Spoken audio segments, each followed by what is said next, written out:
Another day and another doctor who wants to completely ignore anything going on with me.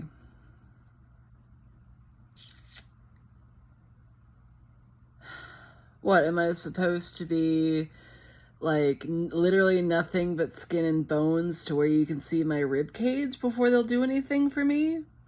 I guess so. Because apparently having a few extra pounds on me makes them assume that I am not getting sick, means that they're going to assume there's nothing wrong with me other than like lack of willpower.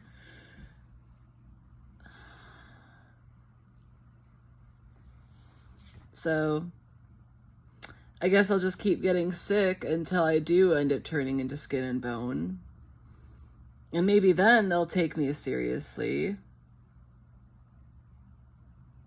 Like, I just got a call from the hospital where I went to the other day for the emergency department. Look at my last 2 videos for details on that. Like, and even with the phone call last night where he's like, oh yeah, you probably do have gastroparesis and you probably do have celiac. So we're going to put in the referral for you on that. They call today, they're like, hey, how's your UTI doing? And I'm like, well, I don't really have any symptoms of a UTI. And like, yeah, that's because you actually don't. It was just, some of your skin flakes got into the urine test. I'm like, okay, that's kind of standard. So I don't even have a UTI, but they wanted to assume that I have a UTI because they can't actually do the test properly and determine that there were some skin flakes in the urine. And somehow, and I don't completely understand the science of how skin flakes are detected as white blood cells in urine. I'm sure there's scientists out there who can explain that one to me.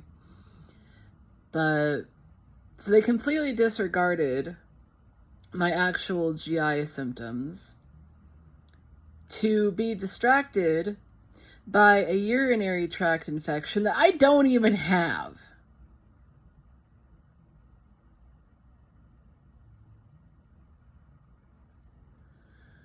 And people wonder why those of us who need to be able to see the doctor the worst don't trust doctors. Because like at the end of the day, those who are able-bodied and relatively healthy and like only go in maybe once a year for their checkups and vaccinations and whatnot, they're not necessarily going to have a distrust for doctors because they don't interact with the doctors that frequently.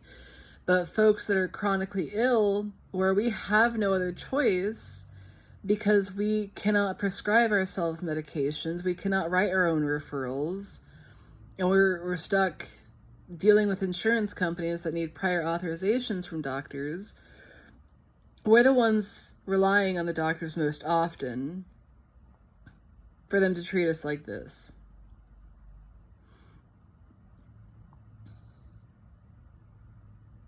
Like, why are you going to be a doctor if you're not going to trust what your patient is telling you? And I can understand that you might have some precautions for things like opioid medications and things like that. But I don't need an opioid. I just need to stop getting sick and losing my food into the toilet in the wrong direction. That does not require an opioid medication. That requires figuring out what's going on with my stomach and treating that.